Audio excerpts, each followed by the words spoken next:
Bayangin, punya komputer yang bisa ngelakuin tugas dalam hitungan detik. Padahal biasanya bakal makan waktu bertahun-tahun. Kabarnya, komputer kuantum adalah satu-satunya komputer yang bisa membuat superhuman atau bahkan super AI. Sounds crazy, right? Tapi ini bukan lagi fiksi. Quantum computer is the future, and it is exactly here. And it's about to change everything, basically. Jadi di video ini akan aku bahas apa bedanya quantum computer dengan komputer biasa. Gimana cara kerjanya, dan lebih penting lagi, kenapa kita semua harus peduli. So, let's dive in.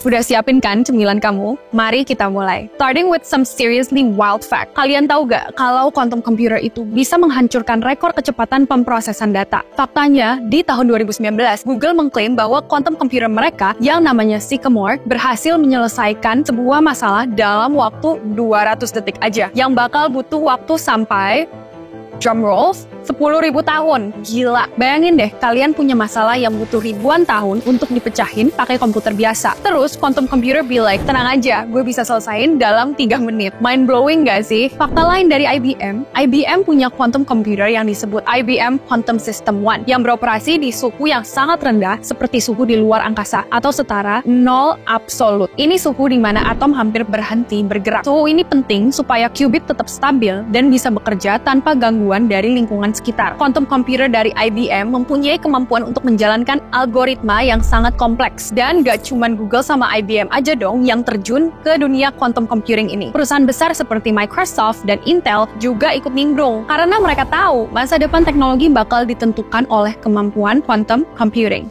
Oke, kita buka pembahasan dengan hal yang agak berat, bikin kamu makin bingung dan penasaran. What exactly is quantum computing?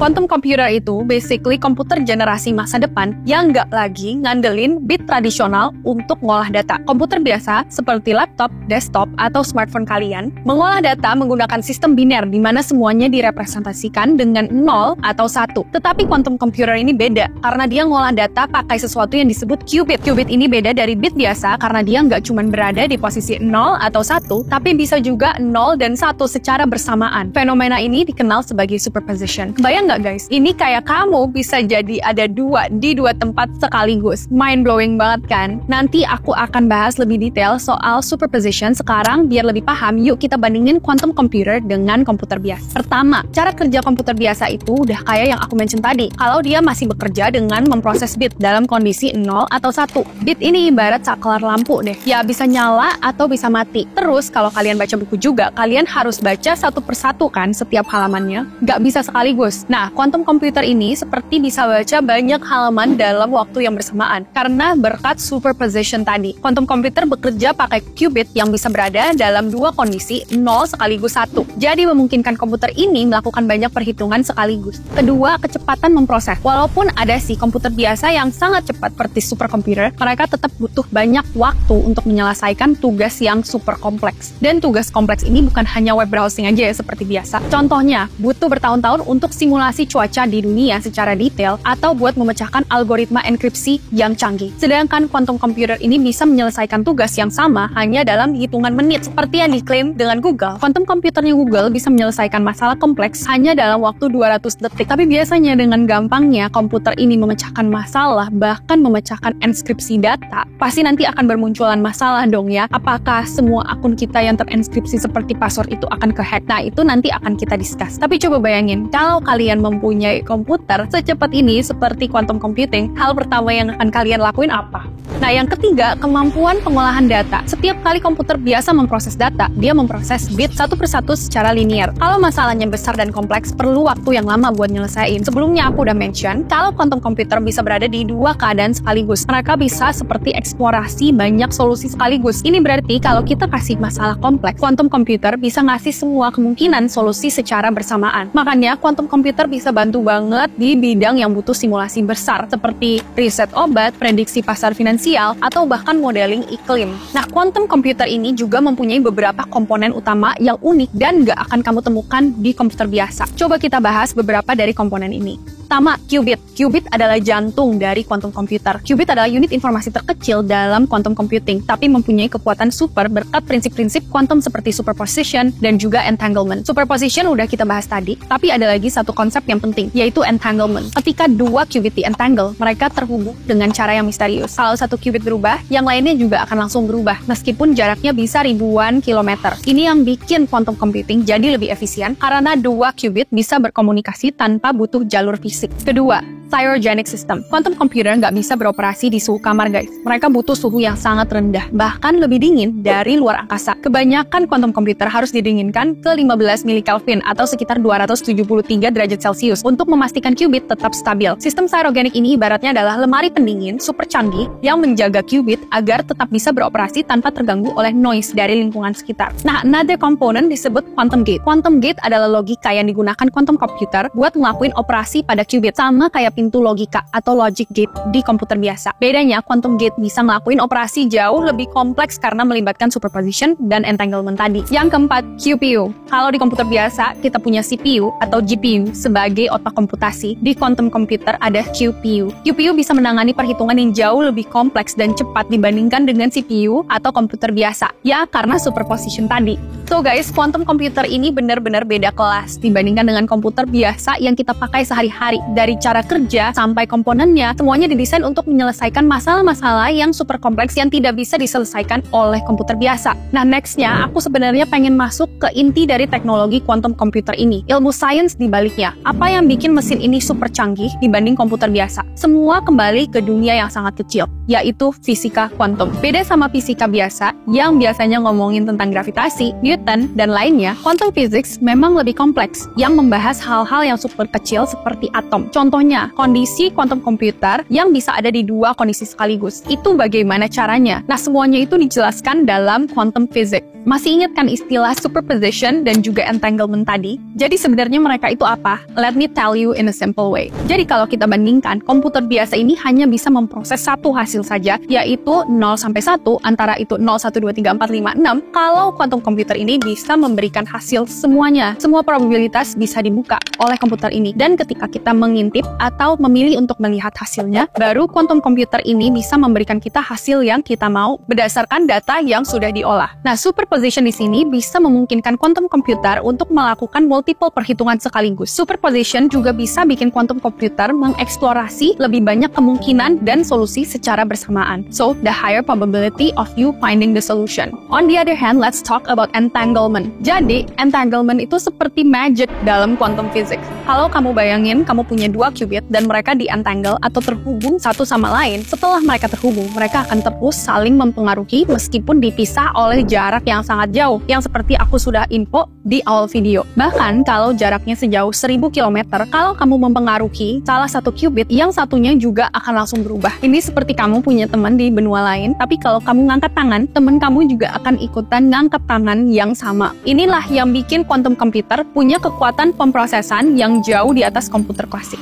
Now that we have talked about the science behind quantum computer, let's talk about its real-world application. Jadi aplikasi dalam dunia nyata oleh quantum computer ini bisa digunakan di mana saja. Karena teknologi quantum computer ini nggak cuman buat bikin komputer lebih cepat, tapi bisa ngubah berbagai industri mulai dari keamanan data, penemuan obat, modeling keuangan, sampai simulasi iklim. Tapi hal pertama yang aku pengen bahas, quantum cryptography. Pertama kita bahas cryptography. Ini bidang yang paling penting banget dan memang yang aku paling passionate, terutama di era digital seperti sekarang, di mana data pribadi dan transaksi online jadi hal yang biasa. Masalahnya, meskipun sistem enkripsi sekarang sudah canggih, di masa depan komputer biasa mungkin nggak akan cukup untuk ngelindungin kita dari para hacker. Dan disinilah quantum computer masuk. Quantum computer dapat dipakai untuk nge-crack algoritma enkripsi yang paling kuat sekalipun, tetapi dalam waktu yang singkat. Menariknya, quantum computer juga bisa bikin enkripsi yang lebih aman lagi, yaitu dengan quantum key distribution atau QKD. Gimana cara kerjanya? Intinya, QKD memanfaatkan entanglement untuk mengirimkan kunci enkripsi. Kalau ada yang nyoba menyadap pesan ini, status qubit akan langsung berubah dan si pengirim dan penerima bisa tahu kalau pesan mereka udah nggak aman lagi. Ini adalah level keamanan yang belum pernah ada sebelumnya. Kedua, yang nggak kalah penting, drug discovery. Biasanya buat nemuin obat-obat baru, ilmuwan harus coba berbagai kombinasi molekul yang bisa makan waktu bertahun-tahun. Belum lagi uji klinis yang panjang. Nah, quantum computer bisa revolusi proses ini karena qubit bisa berada di banyak posisi sekaligus kan. Ini bakal memangkas waktu yang dibutuhkan untuk menemukan obat-obat baru. Nah, kita masuk ke dunia finance. Quantum computer juga dipakai dalam financial modeling. Dunia finance itu sebenarnya rumit, guys. Bayangin aja, ada triliunan transaksi yang terjadi setiap jamnya, bahkan setiap detik. Untuk bikin prediksi yang akurat tentang pasar saham atau harga saham, dibutuhkan banyak data dan perhitungan yang kompleks.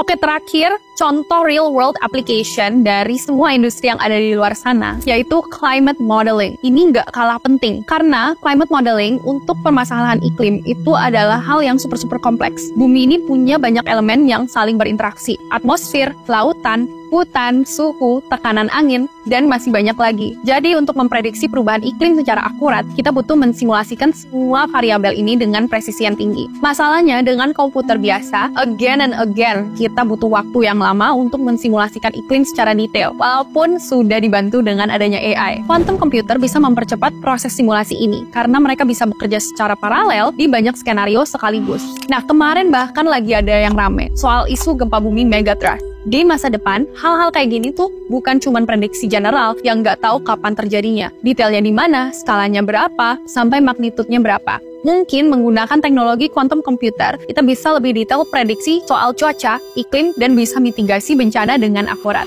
Oke, kesimpulannya nih, dari cryptography yang bikin data kita super aman, sampai drug discovery yang bisa mempercepat penemuan obat, financial modeling yang bikin prediksi pasar lebih akurat, dan climate modeling yang bisa membantu kita menyelamatkan planet, quantum computers bisa benar-benar mengubah game di berbagai industri. Setelah mendengarkan penjelasan ini, menurut kalian, aplikasi quantum computer mana yang paling impactful untuk kehidupan kita? Let me know in the comments down below. Aku juga mau bahas sedikit negatifnya tentang quantum computer, karena masih banyak tantangan-tantangan yang harus dihadapi oleh teknologi quantum computer ini sebelum kita bisa merasakan benefitnya di dunia nyata. Pertama, stabilitas qubit. Kalau kalian ingat pembahasan tentang superposition dan entanglement, qubit bisa berada di lebih dari satu posisi sekaligus. Walaupun keren, tapi ada satu masalah besar. Qubit ini super sensitive. Qubit bisa kehilangan kondisinya dengan sangat cepat, yang kita sebut sebagai decoherence. Decoherence ini bisa terjadi karena pengaruh luar seperti perubahan suhu, getaran, atau bahkan radiasi elektromagnetik. Kedua, quantum error correction. Karena qubit sangat rentan terhadap gangguan. Masalah berikutnya adalah quantum error correction. Di komputer klasik, kalau terjadi error, kita bisa cek ulang data dan memperbaikinya dengan cukup mudah. Tapi di quantum computer, gak semudah itu. Kenapa? Karena qubit dalam keadaan superposition gak bisa dilihat atau diukur tanpa mengubah kondisinya. Begitu kalian cek qubitnya, hasilnya langsung berubah. Jadi, untuk memperbaiki error di quantum computer, kita butuh pendekatan yang sama sekali berbeda.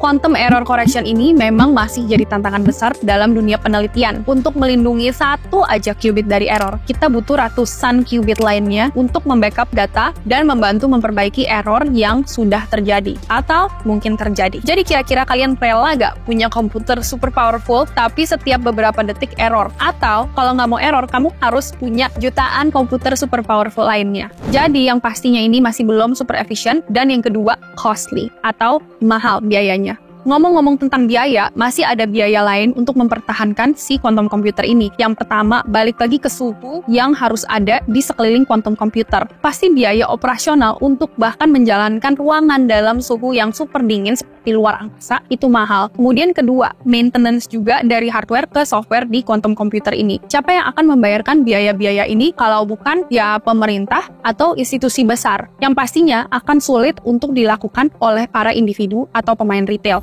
Nah, after knowing all these facts, kira-kira berapa lama lagi ya menurut kalian superkomputer ini bisa mainstream? Apakah itu 5 tahun atau 10 tahun atau bahkan lebih cepat? Tapi yang pasti superkomputer ini bukan hanya hype teknologi yang bakal jadi bubble gitu. Tiba-tiba hype, tiba-tiba turun juga. No, I think supercomputer is here to stay and it will power our future technology.